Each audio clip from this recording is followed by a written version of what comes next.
Alright, in this video we're going to continue talking about the chain rule, and we're going to do it using a different notation than how we introduced it in the last video, but then we're going to put both notations on the page because you want to make sure you understand how both of them are applied, and both have advantages and disadvantages, which we'll talk about.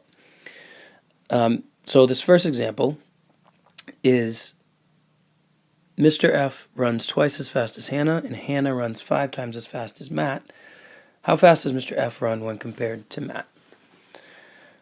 Well, if I run twice as fast as Hannah, and Hannah runs 5 times as fast as Matt, that means whatever speed Matt's running, Hannah runs 5 times that speed, but then I run 2 times her speed, so that should mean that I run 10 times as fast as Matt. In other words, the product there.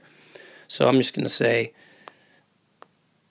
I'm going to start with a very simple multiplication, and then we'll add the notation, and then you'll see that the notation reveals a nice pattern that will help us remember the chain rule in general, at least in this notation. So 10 equals 2 times 5. That's essentially the multiplication that's at the heart of this. And so let's just use some calculus notation to write this. Mr. F runs twice as fast as Hannah. That means my rate of change is 2 times Hannah's. So I'm going to say that df, the rate of change of me, or my speed, with respect to Hannah's, df dh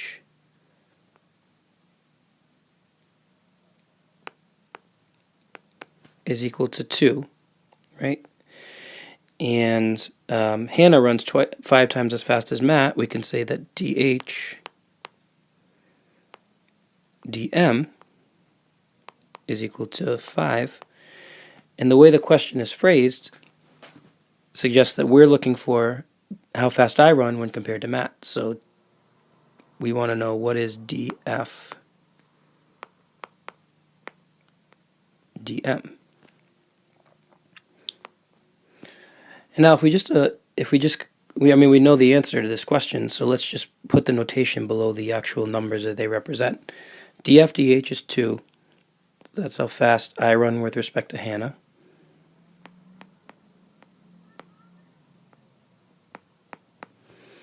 And dh dm is 5.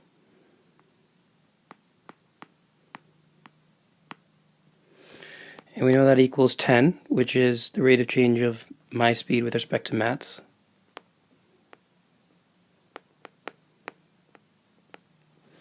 And so there is the chain rule, written in a different form than we explored in the last video.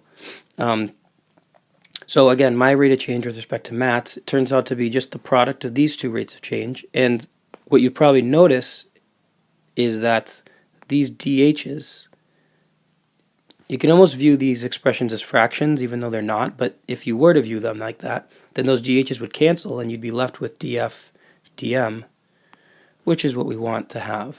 All right. So that's the chain rule in what's called Leibniz's notation. And in the next section, we're going to look a little bit more as to what this is saying, and then we'll do some applications in a further video. So to start with a line, that's a good place to start. The function y equals 8x plus 12 can be written as y equals 4 times 2x plus 3.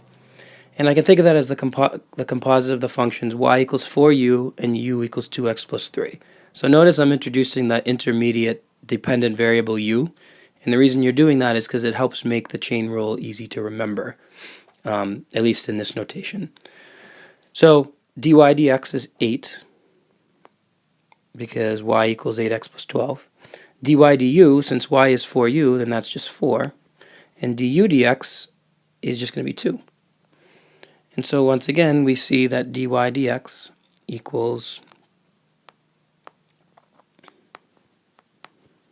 dy du times du dx. And so why does this work? I guess that's a good question. Why is the rate of change of y with respect to x just the product of the rate of change of y with respect to u times the rate of change of u with respect to x? Well, I made two graphs here. We're just going to graph these functions on the right grid, we're going to graph the relationship between u and x. So since u is 2x plus 3, that's just a line with a y-intercept at 3 and a slope of 2. So it's this line here. And on the left-hand grid, we're going to write the relationship, or sketch the graph of the relationship between y and u. And y equals 4u, so that's just a line with a y-intercept of 0 and a slope of 4.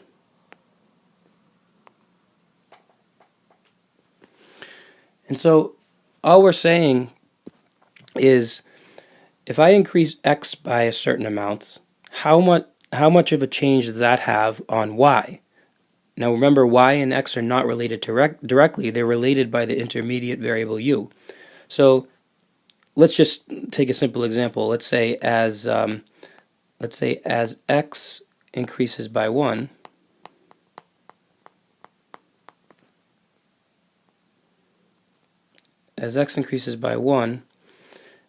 u increases by, looking at the graph, u increases by 2. And if we go over to the left diagram, as u increases by 2,